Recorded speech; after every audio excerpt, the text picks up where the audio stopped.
پروینه اسرارова اعضای فعال محفل دوزندگی است. این سوزانی و دیگر چیزهایی که اینجا گذاشته شدند مسئول دستان او میپوشند. پروینه از دوران خردی و دختن سوزانی ها ذوق داشت و این شغل در دوره مکتبخانه‌اش او را با محفل دوزندگی آورد. در اینجا او هنر خود را صیقل داد. ما با زحمت‌های بسیار اینها را تیار کردیم. اینها همش محصول دست خودمون هست از خوانندگان. نه تنها از صنف 11 بلکه از صنف پایانی ما اینها را تیار کرده آمدیم تا امروز. ما بسیار شاد هستیم که این خیلی هنرها داریم در زندگی به ما کمک میکنن. در آینده میخواهیم که باز بسیارتر این خیلی چیزها را آماده کنیم و باز بسیار چیزهای دیگر هم خیلی داریم. افسوس که کمتر دیر کردیم، وقت تمام شد. باز هست در اینجا چیزهایی که باز از اینها هم زیباتر هستند. در مؤسسه تحصیلات ایلاوگی شعبه معارف ناحیه وسه 820 نفر نوآوران در 42 محفل‌های گوناگون به هنرآموزی فرا گرفته شدند. بخشیده به انجام سال تحصیل نمونه کارهای اعضایان محفل و نمایش گذاشته شدند.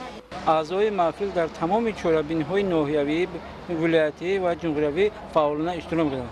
از آن جمله اعضای محفل در آزمون جمهوری محافظت طبیعت، خوانندگان اعضای محفل سازوار جای دیپلم درجه 2 گشتند.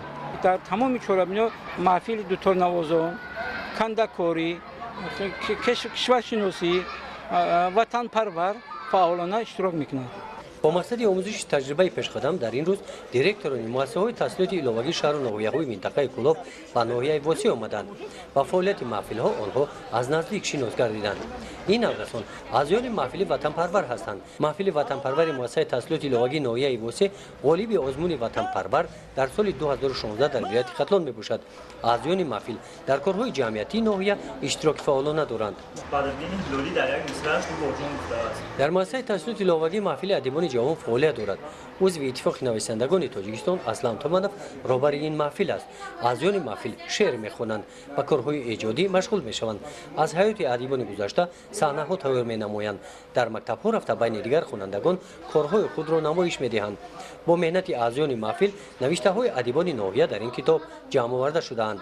اعضایان محفل نه تنها همچون نوقلم به ایجاد شعر بلکه در زنده کردن اهل ادب از دیار خود سهم دارند و به نزدیکی سال 2015 بعد 20 سال رحلت شاعر شکر با تشبث و دستگیری و مهنت اعضایان محفل از کاغذ پاره های این طبیب شاعر بعد 20 سال ما توانستیم که یک کتاب زیاده از 300 صفحه با نشر تیار کنیم. در دیگر شهر و ناحیه‌های منطقه کلاب مؤسسه‌های تحصیلات ایلاوگی و مکتب‌های صنعت سال تحصیل را جنبست نمودند.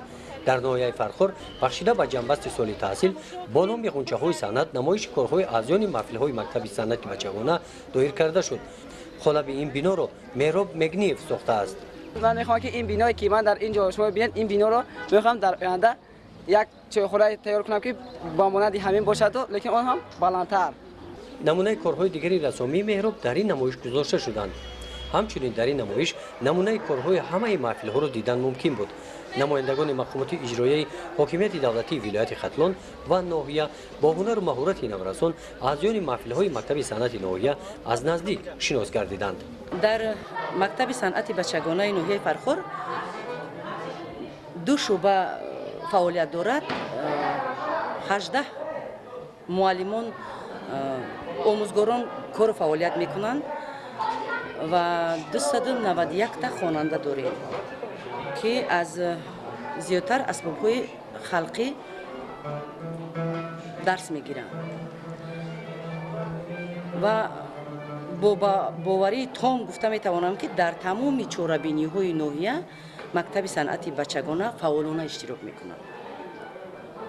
برد ما هم با فکرم در همین است. کنسرت استوباتی مکتب صنعت بچگانه در تالار قصر فرهنگ ناحیه دایر گردید. هنرآموزان نوروز در اشتراک والدان هنر خود را نمایش دادند. در جنبش از نام مقامات اجرایی حاکمیت دولتی ناحیه به معلمان و شاگردان مکتب صنعت بچگانه ناحیه تحفه و افتخارنامه‌ها تقدیم کرده شدند. گزارش خوجا نظریف خدای نظر زهروف برای برنامه اطلاعاتی تحلیلی جنبسته هفته